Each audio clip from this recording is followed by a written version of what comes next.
Hello everyone, welcome to Juvenile Gurukuls.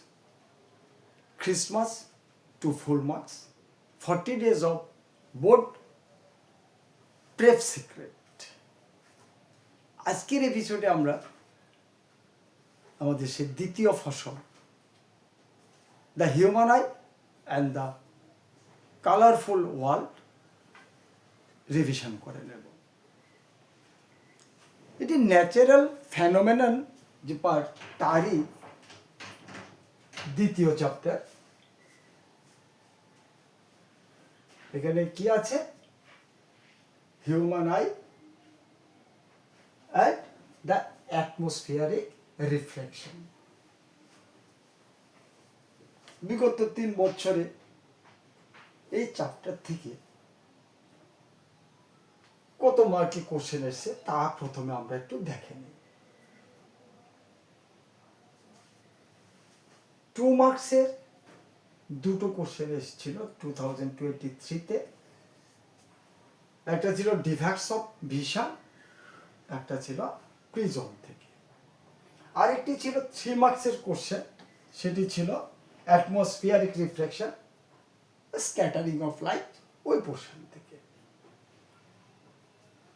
আরেকটা সেটে ছিল 1 মার্কের একটি আর 2 মার্কের একটি। 2024-এ একটা সেটে 1 মার্কের ছিল 2টি,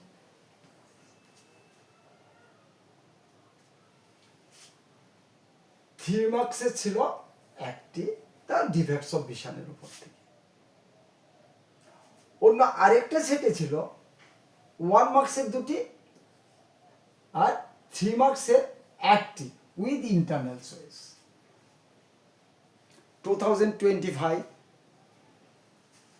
দুটো সেটে, একটা সেটে ছিল 1 মার্কসের একটি কোশ্চেন, শুধুমাত্র একটি কোশ্চেন 1 মার্কসের। আরেকটি সেটে 2 মার্কসের ছিল একটি, 4 মার্কসের ছিল একটি। আর সিম্পল কোশ্চেন পেপারে দেখো দেওয়া আছে 1 মার্কসের একটি অ্যাটমসফিয়ারিক রিফ্লেকশন থেকে আর একটি ডিফেক্টস অফ ভিশন থেকে 3 মার্কসের। তাহলে মিডল পোর্শনটা দেখো, ডিফেক্টস অফ ভিশন, এই পোর্শন থেকে কিন্তু প্রত্যেক বছরে কোশ্চেন থাকছে। আরেকটি পোর্শন থেকে মোটামুটি থাকছে অ্যাটমসফিয়ারিক রিফ্লেকশন থেকে। তাহলে এই দুটো জায়গা কিন্তু খুব ভালোভাবে আমাদের করতে হবে। প্রিজম থেকেও ছোট ছোট কোশ্চেন থাকছে। এবার চলে যাই আমরা আমাদের হিউম্যান। হিউম্যান একটা ন্যাচারাল ক্যামেরা, হিউম্যান বডিতে থাকা একটি ন্যাচারাল ক্যামেরা, যা কি আমার সামনে যে অবজেক্টগুলো আছে তাদের একটা ইমেজ ফর্ম করে। এই হলো আমাদের, এটাকে বলছি আমরা আইবল। কি আছে? যে মেইন পার্ট হলো লেন্স, একটা কনভেক্স লেন্স। এটা কি? ট্রান্সপারেন্ট ফাইব্রাস এবং জেলি লাইক ম্যাটেরিয়ালস দিয়ে তৈরি। এর মূল কাজটা কি? তার মধ্য দিয়ে লাইট পড়লে রিফ্লেকশনের মাধ্যমে একটা ইমেজ তৈরি করা। কোথায়? তার পেছনে একটা ফটোসেন্সিটিভ স্ক্রিন আছে, যাকে বলছি আমরা রেটিনা। রেটিনাতে একটা ইমেজ তৈরি করে। এই লেন্স সিলিয়ারি মাসল দ্বারা সাসপেন্ডেড থাকে এবং থেকে সে কি করে আইবলটিকে দুটো পার্টে ভাগ করে, একটা সামনে একটা পেছনে, দুটো কেভিটি তৈরি করে। এই দুটো কেভিটি কিন্তু দুটো ফ্লুইড দ্বারা ভর্তি থাকে। সামনের যেটা কেভিটি সেটি ভর্তি থাকে অ্যাকুয়াস হিউমার দ্বারা, আর পেছনেরটি থাকে ভিট্রিয়াস হিউমার দ্বারা। আর সিলিয়ারি মাসেলের ফাংশনটা কি? এই মাসেল কন্ট্রাক্ট হয় অথবা এক্সপান্ড হয়। এর ফলে কি হয়, এই কন্ট্রাক্টর এক্সপান্ডের মাধ্যমে আই লেন্সের থিকনেসটাকে কমিয়ে দেয় তো বাড়িয়ে দেয়, সাথে সাথে কি হয়, তার ফোকাল লেন্থ চেঞ্জ হয়, অর্থাৎ তার পাওয়ারটা চেঞ্জ হয়। এটাকে আমরা বলি অ্যাকোমোডেশন। এবার দেখো, এর সামনে থাকে কি, একদম বাইরে থাকে আর স্ট্রাকচার থাকে, যাকে আমরা বলছি কর্নিয়া, একদম আউটার মোস্ট, সবচেয়ে বাইরে এইখানে একটা লেয়ারের মতো একটা পাতলা একটা মেমব্রেন থাকে, তাকে আমরা বলছি কর্নিয়া। কর্নিয়ার ঠিক নিচে আরেকটা মেমব্রেন থাকে, সেই মেমব্রেনটাকে মাঝখানে থাকে একটা ছিদ্র, যে ছিদ্র দিয়ে লাইট আমাদের চোখে প্রবেশ করে। সেই মেমব্রেনটিকে বলছি আমরা আইরিশ। আর তার মাঝে যে ছিদ্রটি আছে, আইরিশের মাঝখানে যে ছিদ্রটি আছে, তাকে আমরা বলছি পিউপিল। এই পিউপিল এবং আইরিশের কাজটা কি, আইরিশ যখন কন্ট্রাক্ট হয় তখন ছিদ্রটা একটু বড় হয়, অর্থাৎ পিউপিলের সাইজটাকে কন্ট্রোল করে আইরিশ। আর পিউপিল কি করে, pupil controls the amount of light entering the eye. এই ভেতরে কতটা লাইট প্রবেশ করবে সেটাকে কন্ট্রোল করে পিউপিল। এবার লাইট পড়লো, লেন্স ইমেজ তৈরি করলো কোথায়, রেটিনা।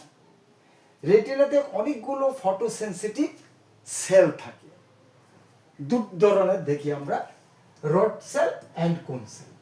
রড সেল কি করে, সে অ্যাকচুয়ালি ব্ল্যাক অ্যান্ড হোয়াইটটাকে ডিটেক্ট করে, রাত্রিবেলা খুব ভালো কাজ করে।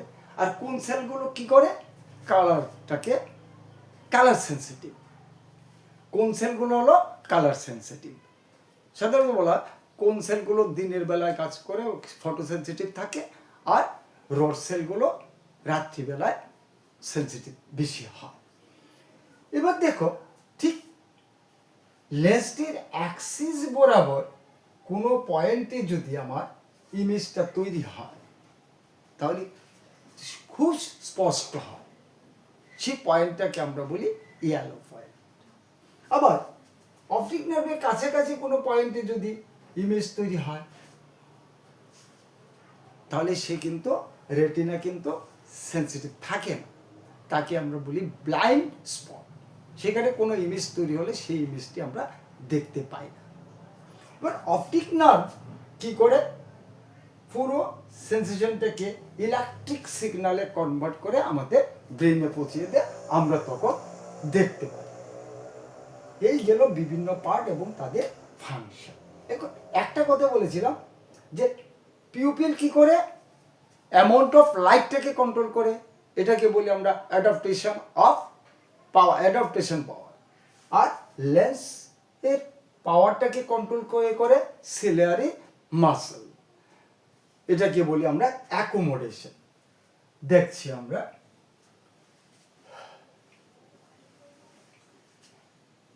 হিউম্যান আই তার ফোকাল লেন্থটাকে নিজের থেকে চেঞ্জ করতে পারে সাসপেন্সরি মাসেলের সাহায্যে। ফলে আমরা আমাদের ঠিক কাছের অবজেক্টগুলোকে যেমন দেখতে পাই, অনেক দূরের অবজেক্টগুলোকেও আমরা দেখতে পাই। আমরা যতটা কাছে, সবচেয়ে কাছের যে পয়েন্ট পর্যন্ত আমরা দেখতে পাই, সেই পয়েন্টটিকে বলি আমরা নিয়ার পয়েন্ট। দেখো, নিয়ার পয়েন্টটা কি, minimum distance for clear vision without any strain of the I. এটা কতটা distance, 25 centimetre from our I. আবার ইনফিনিট ডিস্টেন্সে থাকা অবজেক্টকেও আমরা দেখতে পাই। রাতের বেলা যদি আমরা আকাশের দিকে তাকাই, দিনের বেলা সূর্যের আলোতে সব দেখা যায় না, রাত্রিবেলায় যদি আমরা আকাশের দিকে তাকাই, তখন কি দেখি, আমরা স্টারগুলোকে দেখি। তাই তো অনেক অনেক আলোকবর্ষ দূরে, তাদেরকে কিন্তু আমরা দেখতে পাই। অর্থাৎ কি, সেক্ষেত্রে ফোকাল লেন্থটাকে লেন্সের চেঞ্জ করে, কে করে, সিলিয়ারি মাসল। তো আমরা ফার পয়েন্টটা কি, ইনফাইনাইট ডিস্টেন্সে অবজেক্টটাকেও আমরা দেখতে পাই। Suppose it is at infinity, এই ডিস্টেন্সটা হলো ইনফাইনাইট ডিস্টেন্স, আর এই ডিস্টেন্সটা কত, অনলি 25 সেন্টিমিটার। এই তাহলে এই যে প্রপার্টিটা, এটাকে আমরা বলি অ্যাকোমোডেশন। কত এটা অ্যাকোমোডেশন? এই যে আই লেন্স, তার ফোকাল লেন্থটা 40 ডায়োপ্টার থেকে 44 ডায়োপ্টার পর্যন্ত চেঞ্জ করতে পারে। তাহলে 40 to 44 ডায়োপ্টার, তাহলে এখানে কত থাকে?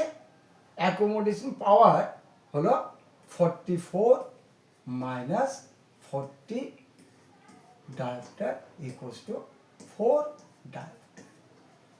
কিভাবে হয় আমরা ক্যালকুলেশন করেও দেখতে পারি, যদি আমাদের সিলেবাসে নেই। আমরা 1/v minus 1/u equals to 1/f, এই লেন্স ফর্মুলা ইউজ করে আমরা করতে পারি। কি করতে পারি? নিয়ার পয়েন্টের ক্ষেত্রে ইউ কত? -25 সেন্টিমিটার। আর আইবলের সাইজ অর্থাৎ লেন্স থেকে রেটিনার যে ডিস্টেন্স, সেটি হলো 2.5 সেন্টিমিটার, অর্থাৎ ভি অলওয়েজ 2.5 সেন্টিমিটার। আর অবজেক্ট ডিস্টেন্সটা কত হয়? এটা হতে পারে -25 সেন্টিমিটার টু ইনফিনিটি। এই মানগুলো বসিয়ে আমরা এর থেকে বের করতে পারি যে ফার পয়েন্টে যখন থাকে তখন হয় 40 ডায়োপ্টার, আর নিয়ার পয়েন্টে হয় 44 ডায়োপ্টার। এ থেকে আমরা দেখি অ্যাকোমোডেশনটা হলো 4 ডায়োপ্টার। নেক্সট আমরা চলে যাই যে ডিফেক্ট, কি কি ডিফেক্ট আমাদের চোখে থাকতে পারে। দেখো, defect of vision and their correction. আমাদের 4 ধরনের ডিফেক্ট সাধারণত হয়। একটা হলো মায়োপিয়া, আমরা নিয়ার অবজেক্টগুলোকে ভালোভাবে দেখতে পাই, দূরের গুলোকে দেখতে পাই না। এই কারণে একে বলা হয় শর্ট সাইটেডনেস অর মায়োপিয়া বা নিয়ার সাইটেডনেস। দ্বিতীয়, দূরের বস্তুগুলোকে আমরা ভালোভাবে দেখতে পাই, কাছের গুলোকে দেখতে পাই না, অর্থাৎ এইটাকে বলছি আমরা হাইপারমেট্রোপিয়া, লং সাইটেডনেস। এছাড়া আছে প্রেসবায়োপিয়া এবং অ্যাস্টিগম্যাটিজম। আমরা দেখে নিচ্ছি। ফার্স্টে দেখো মায়োপিয়া। মায়োপিয়া কি? যে নিয়ার অবজেক্ট যারা আছে, যেগুলো আছে, তাদেরকে আমরা খুব ভালোভাবে দেখতে পাই, একদম নিয়ার অবজেক্ট আছে, রেটিনাতে ইমেজ ফর্ম করছে। কিন্তু একটা মায়োপিক আইয়ের ক্ষেত্রে কি হয়? মায়োপিক আইয়ের ক্ষেত্রে তার ইমেজটা ফর্ম করে যায় রেটিনার সামনে, ফলে ফার অবজেক্টগুলোকে আমরা দেখতে পাই না। তাহলে এর পাওয়ারটাকে একটু কমিয়ে দিতে হবে। কিভাবে কমাবো? যদি আমি তার সঙ্গে একটা নেগেটিভ পাওয়ার অর্থাৎ কনকেভ লেন্স যুক্ত করে দিই, অর্থাৎ আমাদের স্পেকটাকেলসে একটা নির্দিষ্ট ফোকাল লেন্থের কনকেভ লেন্স যদি ইউজ করি, তাহলে ইমেজটা আবার রেটিনাতে ফর্ম করে আমরা দেখতে পাই। তাহলে এমন মায়োপিক আইয়ের কারণটা কি? মায়োপিয়া কেন হয়? মূল কারণ কিন্তু আমাদের দুটি। একটা হতে পারে যে আইবলটা কোনো কারণে খুব বড় হয়ে গেছে, তাহলে আইবল সামনে হয়ে যাবে। আবার কি হতে পারে? লেন্সের ফোকাল লেন্থটা বেড়ে গেছে, পাওয়ার বেড়ে গেছে, অর্থাৎ ফোকাল লেন্থ কমে গেছে, পাওয়ারটা বেড়ে গেছে। এই দুটো কারণে হতে পারে। আর রিমেডিয়াল মেজারটা কি? যে একটা কনকেভ লেন্স ব্যবহার করতে পারে। নেক্সট দেখো হাইপারমেট্রোপিয়া। হাইপারমেট্রোপিয়াতে কি হচ্ছে, দূরের অবজেক্টটাকে আমরা ভালোভাবে দেখছি, কিন্তু কাছের অবজেক্টটাকে আমি দেখতে পাই না। কেন পাই না? যে ইমেজটা ফর্ম করছে আই বলে পেছনে, রেটিনার পেছন। তাহলে তাকে সামনে আনতে হলে কি করতে হবে? লেন্সের পাওয়ারটা বাড়াতে হবে। লেন্সের পাওয়ার কিভাবে বাড়বে? ফোকাল লেন্থটাকে। এই পাওয়ার বাড়াতে হলে কি করতে হবে? তাকে আরেকটি কনভেক্স লেন্স যদি আমরা যুক্ত করে দিই, combination of lens, I lens সঙ্গে স্পেকটাকেল লেন্স, দুটো মিলে একজাক্ট পাওয়ারটা তার দিতে পারি আমরা। তাহলে কেন হয় হাইপারমেট্রোপিয়া? কেন হয়? এটা মূলত হতে পারে যে আইবলটা যদি কোনো কারণে ছোট হয়ে যায়, কন্ট্রাক্টেড হয়ে যায়, তাহলে হতে পারে। অথবা কি, তার ফোকাল লেন্থ বেড়ে যাওয়া, পাওয়ারটা কমে যাওয়া, লেন্সে পাওয়ার কমে গেলে হতে পারে ফোকাল লেন্থ কমে। আর মেজার কি, কিভাবে আমরা কারেকশন করতে পারি? একটা কনভেক্স লেন্স নির্দিষ্ট ফোকাল লেন্থে স্পেকটাকেলসে ইউজ করে। নেক্সট চলে যাই আমরা প্রেসবায়োপিয়া। বয়সের সাথে সাথে কি হয়, লেন্স সঠিকভাবে অ্যাকোমোডেট হতে পারে না। এই কারণে আমরা সঠিকভাবে না কাছের অবজেক্টগুলোকে দেখতে পাই, না সঠিকভাবে দূরের গুলোকে দেখতে পাই।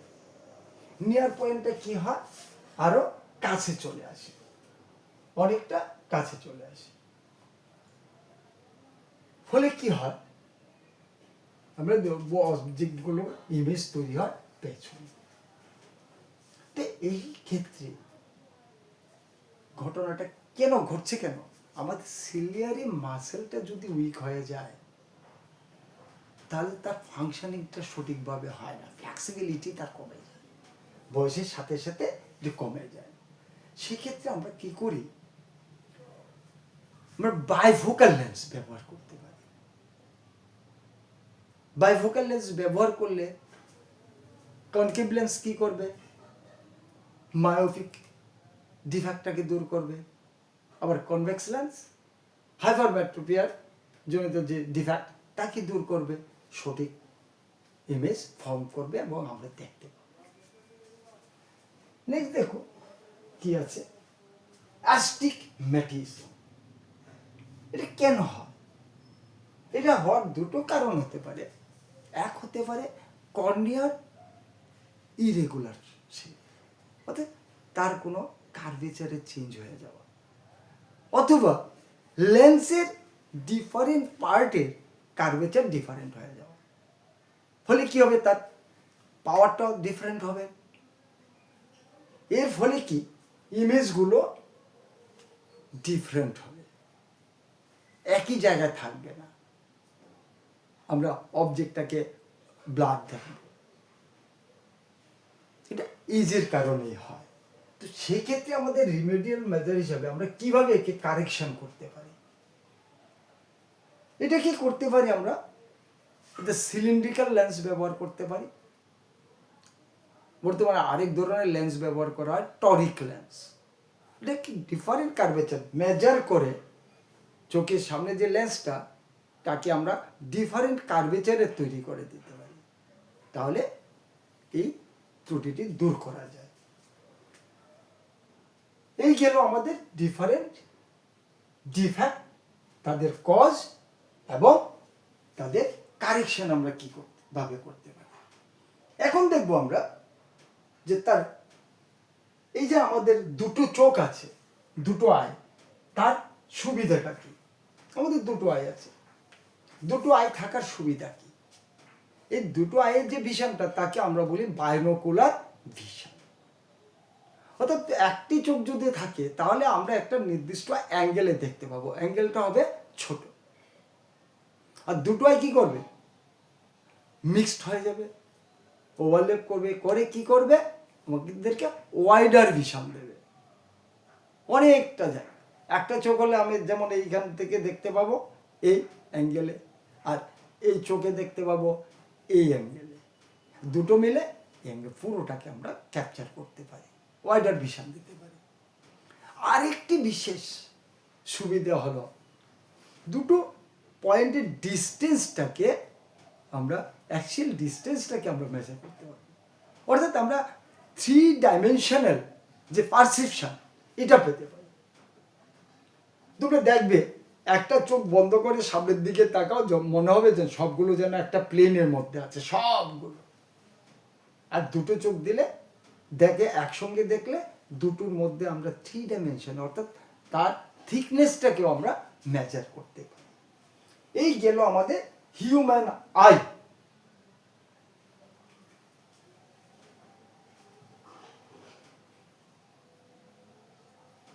এবার আমরা চলে যাব আমাদের refraction through glass prism. Glass prism, প্রিজমটা দেখো আমার হাতে একটা প্রিজম এখানে আছে, তার 6টা সারফেস আছে, 6টা বলছি আমি, 5টি সারফেস আছে, এর মধ্যে 3টে হলো রেক্টেঙ্গুলার শেপ 1, 2, 3, আর দুটো হলো ট্রায়াঙ্গুলার শেপ। তো আমরা নিচের যে সারফেসটি রেক্টেঙ্গুলার সারফেস, একে আমরা বেস বলি, আর বাকি দুটোকে বলি আমরা রিফ্র্যাক্টিভ সারফেসেস। তাহলে এই একটা রিফ্র্যাক্টিভ সারফেস, এই একটা রিফ্র্যাক্টিভ সারফেস, দুটো সারফেস। এদিক থেকে যদি লাইট পড়ে এদিকে রিফ্লেক্টেড হবে, এদিক থেকে পড়লে এদিকে রিফ্লেক্টেড হবে। এই হলো আমাদের একটা প্রিজম। এটা transparent medium enclosed by 5 surfaces, 3 rectangular, 2 triangular. এখানে তার একটা প্রিন্সিপাল ক্রস সেকশন আমরা যদি নেই, এখানে দেখানো হয়েছে, তাহলে আমরা ভালোভাবে বুঝতে পারবো। দেখো একদম উপরে যে অ্যাঙ্গেলটি, দুটো রিফ্র্যাক্টিভ ইন্ডেক্সের মধ্যে যে অ্যাঙ্গেলটি, তাকে আমরা বলি প্রিজম অ্যাঙ্গেল।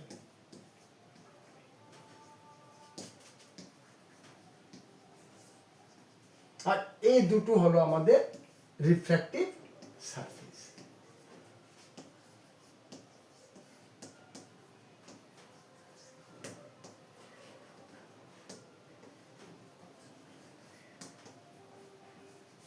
এটি হলো বেস। ক্লিয়ার? এখানে তার একটা প্রিন্সিপাল সেকশন বলছি আমরা। এটা কি? এটাকে যদি ঠিক ভার্টিক্যালি, বেসের ভার্টিক্যালি যদি কেটে যদি আমরা একটা পাতলা স্ট্রিপ নেই, তার ছবিটা অর্থাৎ এইভাবে বসিয়ে দেয়। তাহলে বিসি হলো তার বেস, এবি আর এসি, এবি এবং এসি দুটোকে আমরা এক্ষেত্রে বলি রিফ্র্যাক্টিভ এজ। একটি রে আমরা ধরলাম সে পি কিউ, ই পয়েন্টে পড়লো, ই পয়েন্ট। এই পি কিউ কে বলছি আমরা ইনসিডেন্ট রে। এইবার আমরা এই এবি সাইডের উপর যদি একটা নর্মাল টানি, নর্মালের সঙ্গে যে অ্যাঙ্গেলটি করলো ইনসিডেন্টে, আমরা জানি অ্যাঙ্গেল অফ ইনসিডেন্স বলা হয়। Prism material is optically denser than outer medium, অর্থাৎ আমি ধরে নিলাম বাইরের মিডিয়ামটা এয়ার আর ভিতরের মিডিয়ামটি গ্লাস। তাহলে glass is denser than air. তাহলে কি হবে আফটার রিফ্লেকশন? রেটি নর্মালের দিকে বেন্ড করবে। বেন্ড করলো, যাওয়ার কথা ছিল এইদিকে, সে বেন্ড করে গেল এইদিকে, গিয়ে এবার সেকেন্ড সার্ভিসে রিফ্র্যাক্টিভ সার্ভিসে পড়লো, পরে সেখানে এখন কি হচ্ছে, ডেন্সার টু রেয়ারার রিফ্লেকশন হবে। আমরা জানি ডেন্সার টু রেয়ারার রিফ্লেকশনে রে away from the normal bend করলো বেন্ড, তাহলে অরিজিনাল ডাইরেকশন হলো অ্যালং GH, আর ইমার্জেন্টের ডিরেকশন হলো RS। পেছন দিকে বাড়িয়ে দিলে দেখো এখানে একটি অ্যাঙ্গেল তৈরি করলো, একে আমরা বলি angle of deviation, angle of deviation. তাহলে দেখো আমাদের PE ইনসিডেন্ট রে, EF একটা reflected ray inside the prism, last reflected ray coming out from the prism, এটাকে বলছি আমরা ইমার্জেন্ট রে, FS ইমার্জেন্ট রে। আর এ হলো অ্যাঙ্গেল অফ প্রিজম, বলে I হলো অ্যাঙ্গেল অফ ইনসিডেন্স, আর হলো angle of reflection inside the prism, e হলো অ্যাঙ্গেল অফ ইমার্জেন্স, আর ডি হলো অ্যাঙ্গেল অফ ডেভিয়েশন। এখন কার ডেভিয়েশন বেশি হবে? দেখা যায় ভায়োলেট তার শর্ট ওয়েভলেংথের জন্য তার ডেভিয়েশন হয় অনেক বেশি। এর ফল কি হচ্ছে? ডিফারেন্ট লাইট, আমাদের যে সানলাইটে বা হোয়াইট লাইটে 7টি কালার থাকে, 7টি কালার থাকে। কি কি আমরা যদি নামগুলো দেখি, violet, indigo, blue, green, yellow, orange and red. Longest wavelength red, lambda maximum, আর ভায়োলেট ল্যামডা মিনিমাম।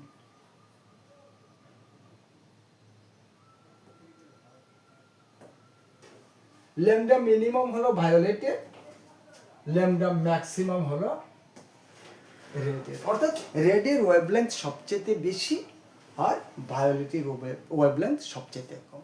আর এগুলো থাকে মাঝখানে। দেখো এদের মধ্যে দেখো গ্রিন আছে 7টির মাঝখানে, তাকে আমরা বলি মিন কালার, তাকে বলি আমরা মিন কালার।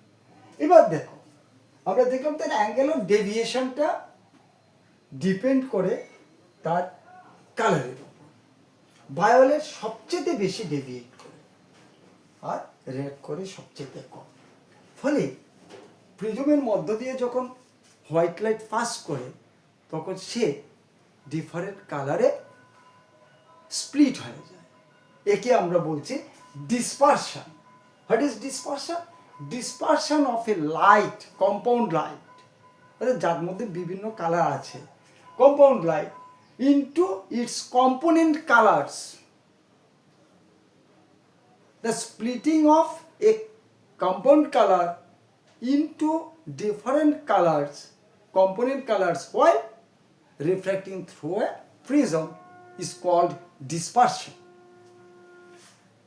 Spectrum কি এখানে যদি আমরা একটা স্ক্রিন রাখি তাহলে স্ক্রিনের উপরে কি হবে, এই ডিফারেন্ট কালারের একটা ব্যান্ড তৈরি হবে। অনেকটা এরকমই মনে করি আমরা, এরকম একটা ব্যান্ড তৈরি হবে এই জায়গাতে। ওই ব্যান্ডটাকে আমরা বলছি, কালার ব্যান্ডটাকে বলছি আমরা স্পেকট্রাম, ব্যান্ড স্পেকট্রাম। সেখানে কি থাকছে, একদম নিচে থাকছে ভায়োলেট, আর উপর দিকে এবার এক একটি colour according to their wavelength সেজে যায়।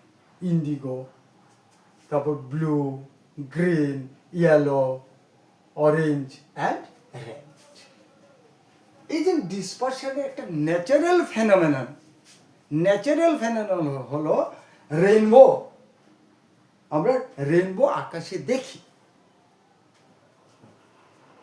কি হচ্ছে এখানে দেখো, এই যে prism splits the color but not produce any color produce করে না, কালারটাকে আলাদা করে দেয়। এবং white light is of nature of compound nature, এটাকে আমরা দেখতে পাই এখানটাতে। একটা প্রিজম থেকে হচ্ছে কি ডিফারেন্ট কালারগুলো তৈরি হচ্ছে, violet, indigo, blue, green, yellow, orange, red ইত্যাদি। এবার আরেকটা প্রিজম তো ঠিক একইভাবে উল্টে দেয়, সে আবার রিকম্বাইন করে নেয়, কালারগুলোকে কম্বাইন করে আবার হোয়াইট লাইট দিয়ে দিচ্ছে। তাহলে আমরা বলতে পারি যে white light is a mixed colour or compound colour. Clear? এই এক্সপেরিমেন্টটা করেছিলেন স্যার আইজ্যাক নিউটন, এবারে নিউটনস এক্সপেরিমেন্টও বলা হয়। দেখো এবার যে কথাগুলো বলছিলাম, দেখো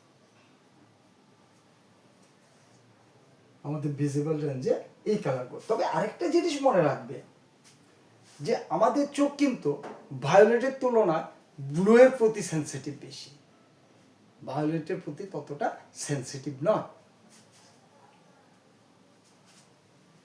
নেক্সট যেটা বলছিলাম যে natural phenomenon of dispersion and spectrum is the rainbow. Formation of রেইনবোটা আমরা একটু দেখে নিই। সেখানে কি হয়, যদি বর্ষার দিনে বিশেষ করে এক ফসলা বর্ষা বৃষ্টি পড়ে গেল, তাহলে কি so many tiny water droplets will be there in our atmosphere. আমাদের আকাশে কি থাকবে, অনেকগুলো ছোট ছোট ছোট ছোট রেইন ওয়াটার ড্রপ থাকবে। এই ড্রপগুলো প্রিজমের ন্যায় কাজ করে, জাস্ট লাইক এ প্রিজম তারা কাজ করে। কি হচ্ছে দেখো, এবার মনে করো একটা সানলাইটের থেকে একটা রে আমাদের একটা ওয়াটার ড্রপে পড়লো, তাহলে সে কি করবে, এখানে white light mixture of 7 colours, different colours, আর এই যে ডিফারেন্ট কালারগুলো আছে তারা কি করবে, বেন্ড করবে। সবার নিচে কে থাকবে, ভায়োলেট, সবার উপরে কে থাকবে, রেড। তাহলে আমরা ধরে নিই কালার দিয়ে, উপরেটা হলো রেড, নিচেরটা হলো ভায়োলেট।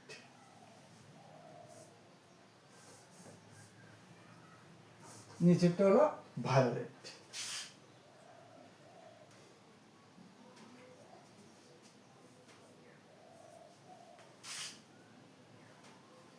নিচেরটা ভায়োলেট। রিফ্লেকশন হলো। এবার রিফ্লেক্টেড রে রেইন ওয়াটারের যখন একটা সারফেসে পড়ে তখন কি হয়, ডেন্সার টু রেয়ারার রিফ্লেকশন হবে।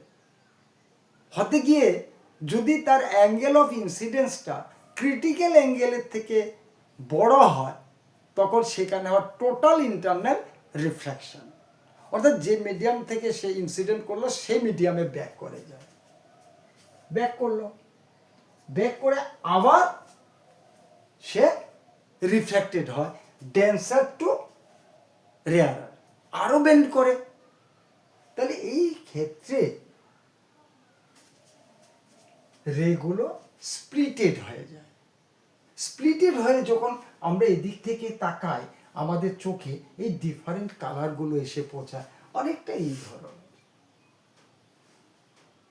সেমি সার্কুলার কতগুলো কালার ব্যান্ড যেন উপরে উপরে একের পর এক সেজে গেছে। এটাকে আমরা বলি first order rainbow. Second order rainbow হতে পারে, সেটা আমরা এখানে আলোচনায় আমাদের সিলেবাসে নেই। যদি ডাবল টোটাল ইন্টারনাল রিফ্লেকশন হয় তখন ভায়োলেটটা চলে যাবে উপরে, রেডটা চলে আসবে নিচে, তখন ওটাকে আমরা বলছি সেকেন্ড অর্ডার রেনবো। আমরা এখানে থাকি রেনবো বলতে আমরা এটাই জানি। তাহলে এটা কি, আমরা একটা ডিফারেন্ট কালার ব্যান্ড এটা সেমি সার্কুলার দেখতে পাই। এটা কোন দিকে দেখবো আকাশে, কখন দেখবো? অ্যাকচুয়ালি দেখা যায় লাইটটা তো পড়তে হবে, তাহলে সূর্যের বিপরীতে দেখা যায়। সকালবেলা যদি আমরা রেনবো দেখি সেটি হবে পশ্চিম আকাশে, ওয়েস্টার্ন সাইডে, কারণ সান থাকে ইস্টার্ন সাইডে। আবার বিকেলবেলা যদি দেখি তখন দেখবো আমরা ইস্টার্ন স্কাইতে, পূর্ব দিকের আকাশে, কারণ সূর্যটা তখন থাকে পশ্চিম আকাশে। অর্থাৎ সূর্যকে পেছন করে দাঁড়ালে আমরা সামনের দিকে দেখব।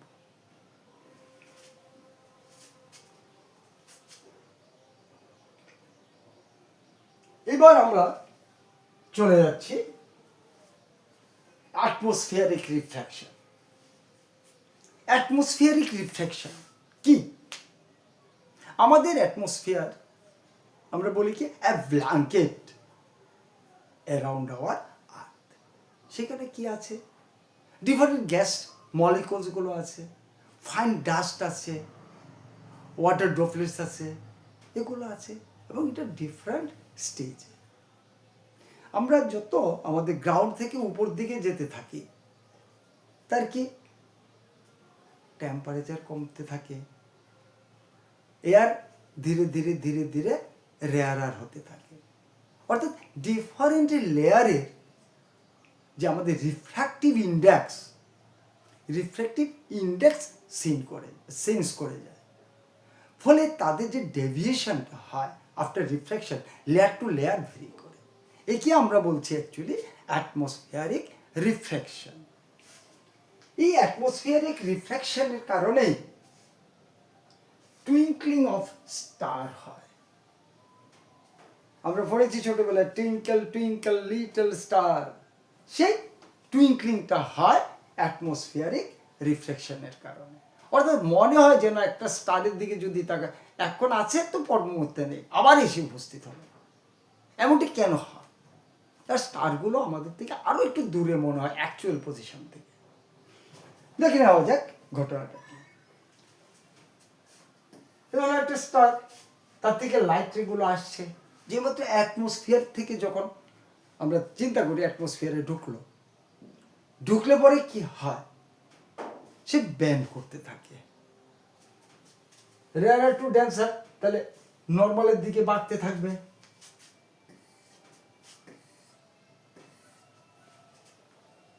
একটা রে পড়লো, পরে সে আরো এলো, এইভাবে করে অনেকটা আমাদের চোখে যখন পৌঁছায়, আমরা তো আর কি এভাবে বাঁকা পথে দেখবো না, আমরা তখন দেখবো কি এই পথে সোজা, যেমনটা এখানে দেখানো আছে।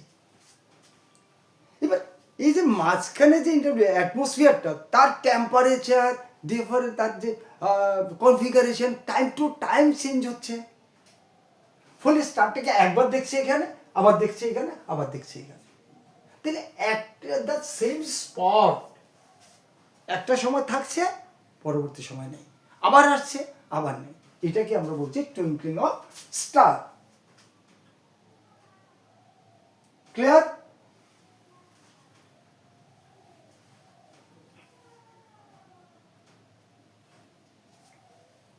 দেখো, অ্যাটমসফিয়ারিক রিফ্র্যাকশনের আরেকটা রেজাল্ট পাই আমরা কি, সূর্য ওঠার আগেও আমরা সূর্যকে দেখি, সূর্য ডোবার পরেও আমরা দেখি।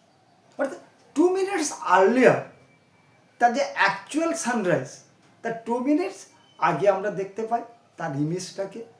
আবার সানসেটের সেট হয়ে যাওয়ার, অর্থাৎ সূর্যাস্ত হয়ে যাওয়ার 2 মিনিট পরেও তার একটা ইমেজ আমরা দেখতে পাই।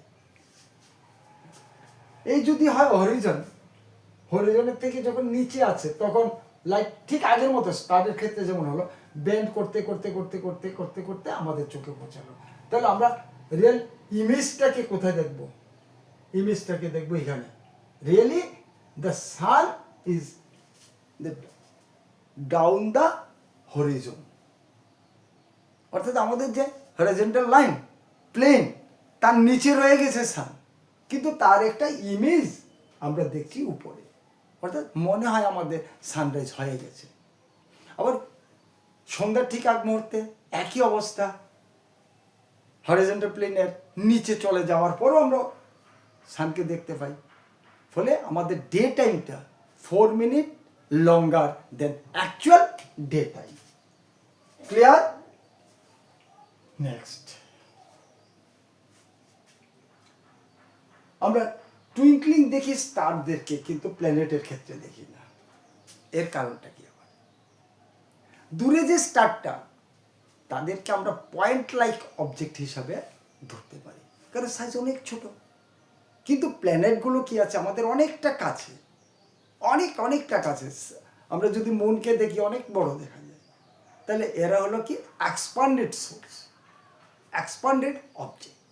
ফলে এই এক্সপান্ডেড যে অবজেক্টগুলো, তাদের বিভিন্ন পয়েন্টের জন্য যে ইমেজগুলো হয়, তারা ওভারল্যাপ করে যায় এক জায়গায়। ফলে একটা সরলেও আরেকটা থাকে, একটা থাকলেও আরেকটা থাকে।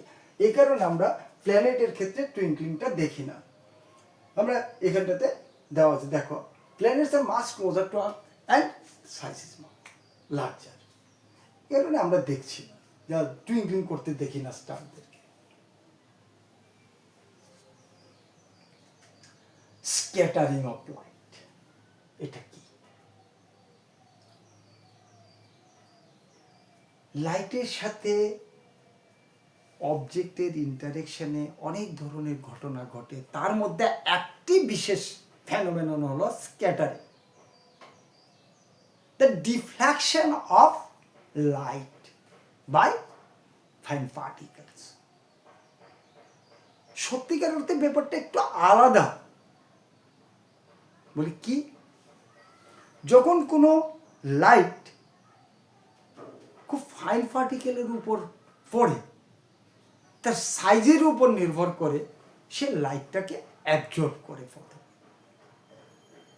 প্রথমে সে লাইটটাকে অ্যাবজর্ব করে, তাহলে একদিক থেকে লাইট আসছে, সে কি করলো? অ্যাবজর্ব করলো। করে এবার কি সে কি করে? কিছু বিশেষ ফ্রিকোয়েন্সির লাইটকে সে চতুর্দিকে এমিট করে। মনে করি আমরা যে এর মধ্যে একটা লাইট পড়লো, আমরা পড়লো এখানে,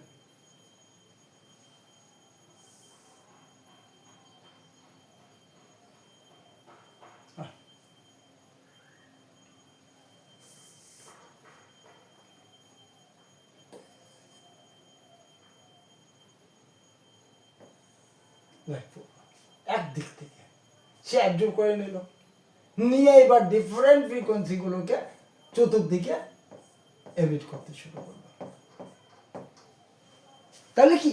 ইট is diffracted by different angles, বিভিন্ন দিকে সে তাকে ছড়িয়ে দিল। এই ঘটনাটাকে আমরা বলি স্ক্যাটারিং। এই স্ক্যাটারিং এর ফলে কিন্তু আমরা অনেক কিছু দেখতে পাই। কি হয়? যে blue colour of sky, sea colour, এবং সানসেটের সময় এবং সানরাইজের সময় তাদের রেড কালার, নুনে হোয়াইট কালার, এগুলো আমরা দেখতে পাই। কেন হয় এগুলো? যে অ্যাটমসফিয়ারে কি প্রচুর পরিমাণে ফাইন পার্টিকেল থাকে, যাদের সাইজটা অর্থাৎ ডায়ামিটারটা আমাদের ভিজিবল রেঞ্জে যে কালারগুলো আছে তাদের ওয়েভলেন্থ সাইজের। ফলে কি হয়? তারা এদেরকে অ্যাবজর্ব করে তারপর ডিফ্লেক্ট করে, অর্থাৎ স্ক্যাটার্ড করে দেয় চতুর্দিকে। এই কারণে কি হয়? এর মধ্যে কি হয়? স্ক্যাটারিং এর ক্ষেত্রে দেখো, আমরা যদি দেখি যে ব্লু কালারটা এবং ভায়োলেট কালারটা, তাদের কি ওয়েভলেন্থ হলো সবচেয়ে ছোট, তাহলে তারা স্ক্যাটার্ড হয়ে সবচেয়ে বেশি অ্যাটমসফিয়ারে চতুর্দিকে ছড়িয়ে পড়লো। এবার ভায়োলেট, আগে একবার বলেছিলাম, ভায়োলেটের প্রতি কিন্তু আমাদের আইগুলো কিন্তু ততটা সেন্সিটিভ নয় যতটা আমাদের ব্লু এর। তাহলে ব্লু এবং ভায়োলেটের মধ্যে আমরা কাকে দেখবো বেশি? ব্লুকে। ফলে আমরা স্কাইটাকে ব্লু দেখি। আর দুপুরবেলা সানটা কোথায় থাকে? আমাদের খুব কাছাকাছি থাকে দুপুরবেলা। ফলে কি হয়, যে লাইটটা পড়ে প্রত্যেকের জন্য এবং ভার্টিক্যালি থাকে, প্রত্যেকের জন্য কি হয়, অ্যাঙ্গেলগুলো প্রায় সেম হয়। ফলে তারা কম্বাইন করে সবাই হোয়াইট হয়ে যায়, সাদা দেখি। কিন্তু সকালবেলা এবং সন্ধ্যাবেলা কি হয়, বাকিগুলো স্ক্যাটার্ড হলেও লং ওয়েভলেংথের কারণে রেডের স্ক্যাটারটা হয় কম, অর্থাৎ তার ডিফ্র্যাকশনটা হয় কম, ডেভিয়েশন কম হয়। ফলে আমরা রেড লাইটগুলো এসে আমাদের চোখে পৌঁছায়, আমরা তাদেরকে রেডিশ দেখি।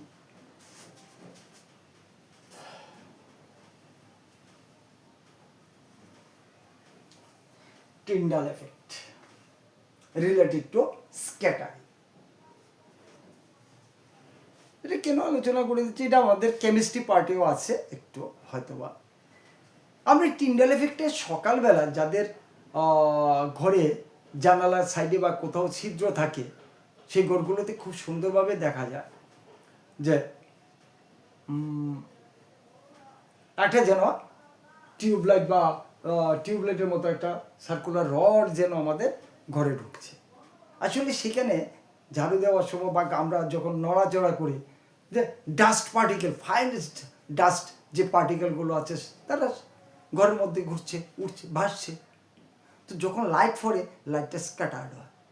স্ক্যাটার্ড হয়ে কী হয়, তার সোর্সটাকে, লাইটের সোর্সটাকে অর্থাৎ ওই পার্টিকেলগুলোকে আমাদের চোখে ভিজিবল করে তোলে। তাহলে লাইটটা যে দিক দিয়ে যায় ওই জায়গার পার্টিকেলগুলো ভিজিবল হয়। এটাকে আমরা বলছি টিন্ডাল এফেক্ট। বিশেষত আমাদের যে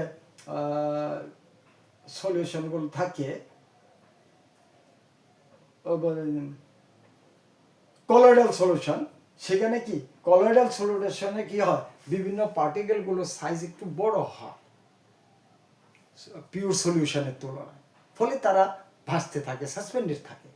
তো তাদের দ্বারা কিন্তু লাইটটা স্ক্যাটার্ড হয়, স্ক্যাটার্ড হয়ে পাথ অফ লাইটটাকে ভিজিবল করে তোলে। এটাকে আমরা বলি Tyndall effect. Next, colour of the clear sky blue. আমি আগেই বলে দিয়েছি, তোমরা একটু দেখে নাও, এটাকে স্ক্রিনশট নিয়ে রাখতে পারো।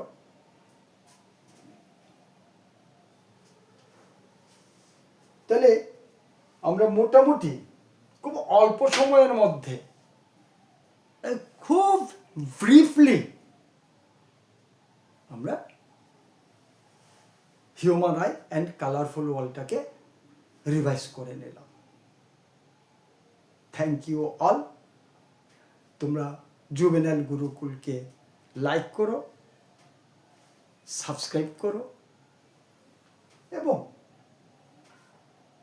যদি তোমাদের কোনো কনফিউশন থাকে, কোনো জায়গাতে আরও ক্ল্যারিফিকেশন দরকার হয়, তাহলে তোমরা জুভেনাইল গুরুকুলে এই ইমেল আইডিতে ইমেল করতে পারো, অথবা এই কন্ট্যাক্ট নাম্বার দেওয়া আছে, কন্ট্যাক্ট নাম্বারে তোমরা ফোনও করতে পারো।